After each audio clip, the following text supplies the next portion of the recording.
Não me dá vergonha dizer que fui uma escorte, como dizem hoje em dia, não é? Porque isso, lamentavelmente, foi parte da minha vida.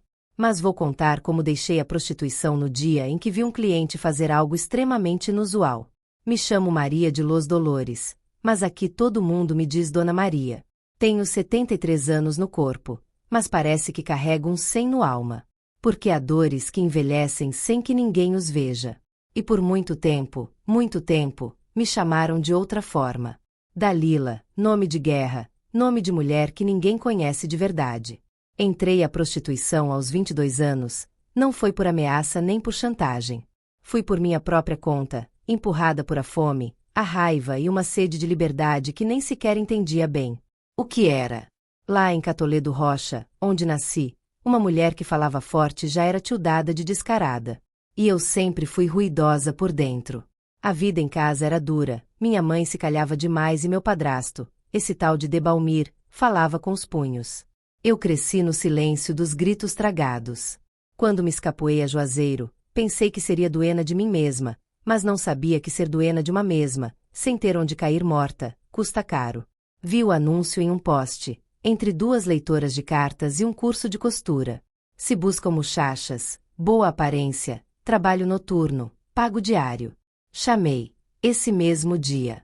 Ao seguinte já estava com um labial chilão e um vestido de segunda mão, esperando meu turno na recepção do Cabaré Rosa de Fogo. Seu nome vai ser Dalila, disse Letícia, a duena do lugar. Nome forte, nome de mulher que sabe o que quer, e eu só senti com a cabeça, tentando parecer segura. Mas por dentro já me estava despedindo. De quem era? A primeira noite foi como tragar vidros. Um velho de bigode sujado me chamou princesa e me deixou um bilhete de 20 no sustento. Voltei ao quarto, olhei para o espelho e pensei, é só por um tempo, Maria, só até juntar um dinheiro, só até sair disso. Mas esse só durou 8 anos. 8 anos com o cabelo olhando a cigarro, com o labial corrido em sábanas manchadas, fingindo prazer com o estômago revolto. 8 anos sorrindo com homens que nem me olhavam aos olhos, contando bilhetes com a mão tremulosa, escondendo a culpa debaixo de um rímel à prova de água. 8 anos sendo Dalila e esquecendo dia a dia que eu era Maria. Mas até lá, até no fundo do poço, sentia que alguma parte de mim ainda respirava. Um pedaço de mim que nunca se rendeu de todo. E foi esse pedaço que um dia, quando menos o esperava, explodiu como um raio no céu seco. As pessoas veem uma mulher com tapetes, maquilhagem forte, vestido pegado, e pensam que gosta, que está aí porque quer, que vive rindo, recebendo presentes de homens ricos. Ai, se sabessem o que há atrás dessa porta de motel, minha filha, se sabessem, o cabareto olhava perfume vencido e a desesperação fresca. Dentro, era luz roxa e música cursi, mas atrás da cena, só havia cansaço e supervivência. Dalila, que era eu naquele tempo, sorria no escenário. Mas no banho, de rodilhas no azul frio, era Maria que vomitava o alma toda noite. Comecei a usar drogas fortes para aguentar. Não era luxo, não. Era para não desmaiar-me, no meio do trabalho. E, no final da noite, eu tomava 2 Ribotril, que é um antidepressivo bem forte, com aguardente tíbia, só para tentar dormir. Havia dias que nem sabia o nome do homem. Havia dias que nem o dizia. Só se tirava a roupa, fazia o que queria, deixava o dinheiro na cama e saia sem me olhar. Como se eu fosse parte do quarto, como se fosse uma lâmpada, um vaso vazio. Assim funciona. Às vezes me pergunto, como me deixei fazer isso, meu Deus? E fingia. Fingia prazer, fingia gemidos, fingia que não doía quando me jalavam muito forte. Me tornava atriz. Dalila era uma atriz premiada. Mas Maria se escondia em um rincão, encolhida, tentando não morrer por dentro. Havia uma noite. Ah, essa nunca me esqueço. Entrei ao banho depois do serviço, ainda com o sabor dele na boca, e me olhei para o espelho. Tinha o rímel corrido, o cabelo pegado de suor, e a cara. A cara já não era minha, era de outra mulher, uma estranha. E aí comecei a talhar-me com força. Me talhei todo o corpo, como se pudesse tirar a culpa com sabão, como se pudesse lavar o suor. Mas não se podia, nunca se podia. O cheiro de cigarro se pegava ao cabelo, o sabor a uísque barato se ficava na língua. E a culpa? Ai, filha minha! A culpa se escondia em cada folha da pele. Tenta tirar mas se esconde melhor que a cucaracha na cozinha escura. E quando amanhecia, contava os bilhetes com a mão tremendo, às vezes chorando, às vezes rindo de puro nervo. Sobrevivi uma noite mais, dizia, como se isso fosse uma vitória, como se isso fosse vida. Mas o pior não era o que me faziam, era o que eu me fazia a mim mesma. A forma em que comecei a aceitar, a normalizar essas coisas terríveis a que nenhuma mulher deveria someter-se, a chamá-lo de rotina, a dizer, ao menos estou viva. Mas viva como? Para quê? Para quem?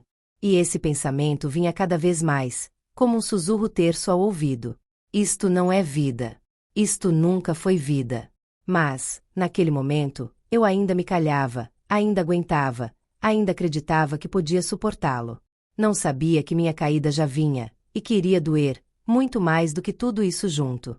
Houve um tempo, já pelo 6º ano, que já não sabia se era de dia ou de noite. Perde a noção, sabe? Quando tudo se torna cansado, tudo se volta à sobrevivência. Vivia em automático. Dalila já fazia tudo sozinha. Se ria, se pintava os lábios, se sentava no regaço dos outros, dizia as frases corretas, fingia orgasmos como quem dizia bom dia, mas por dentro, Maria já andava meio morta. O corpo doía, as rodilhas já se queijavam. A pele se marcava com mais facilidade, os olhos viviam vermelhos, mas eu me dizia a mim mesma, anda, mulher, aguenta, já passaste por coisas piores.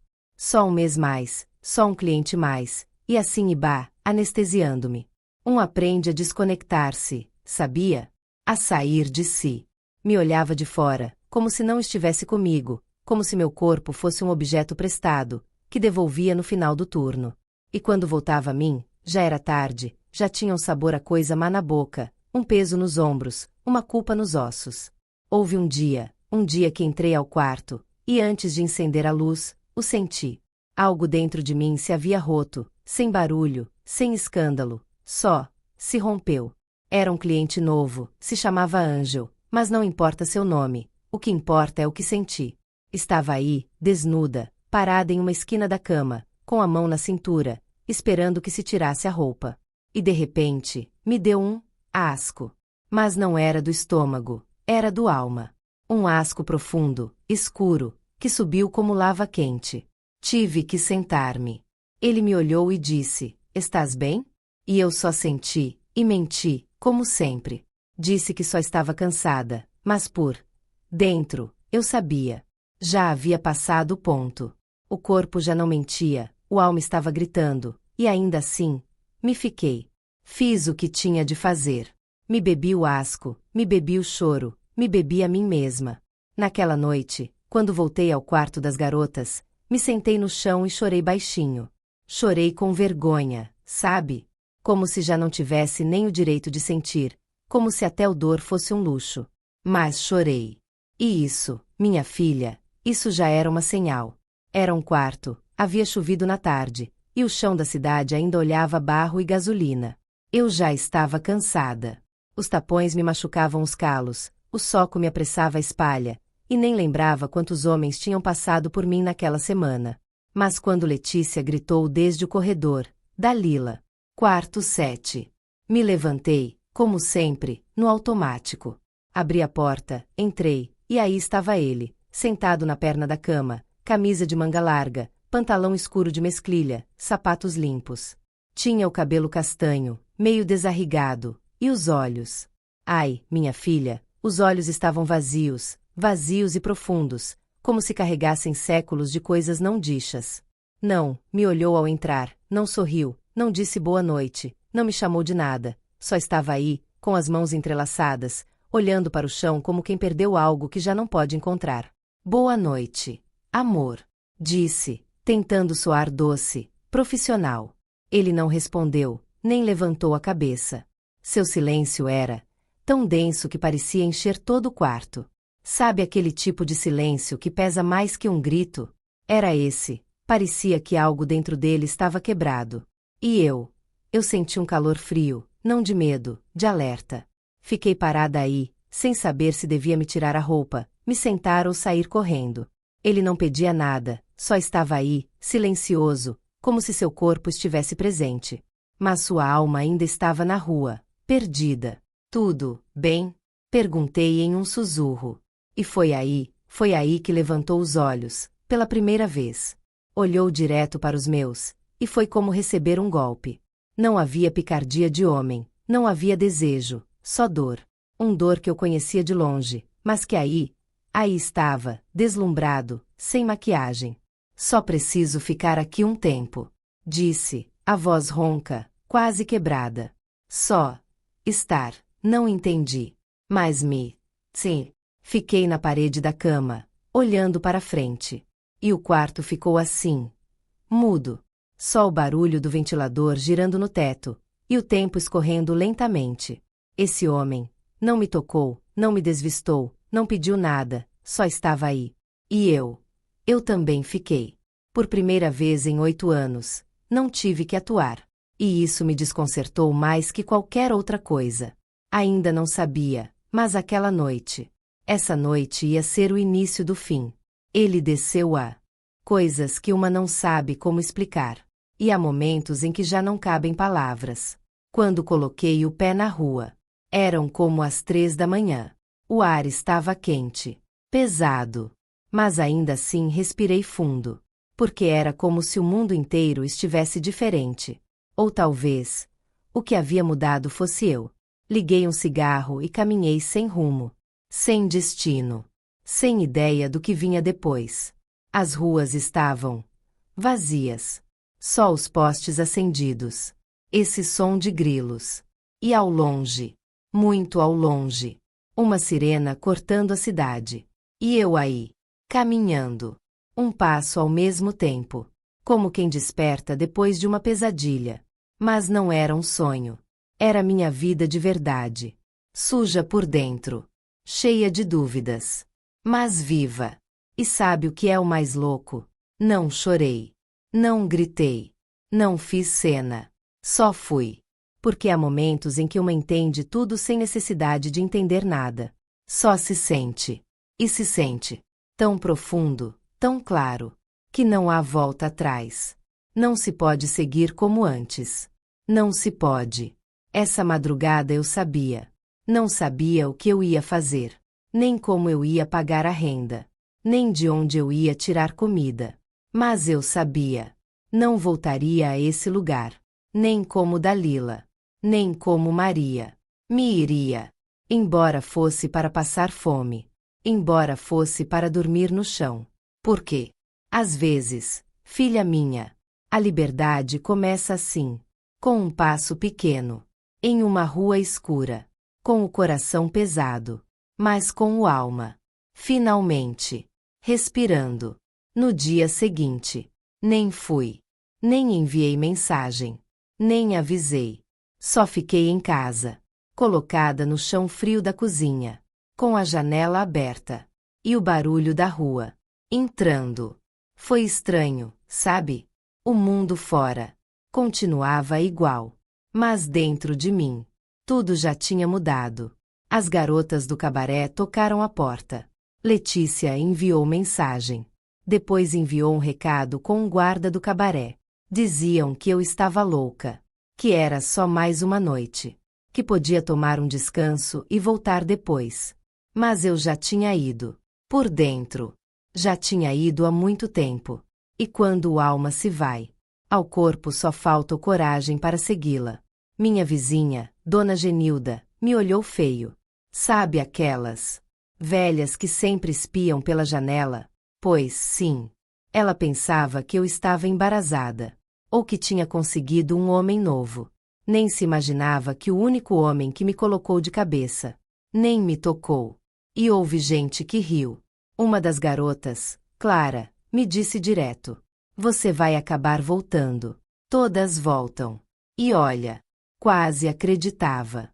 Porque o medo era grande. E a costumbre, ainda maior. E quando você vive muito tempo dentro do mesmo dolor, esse dolor começa a aparecer em casa. Mas eu não voltei. Fui pedir trabalho em lojas de pão, em lojas de roupas, até em um salão de beleza.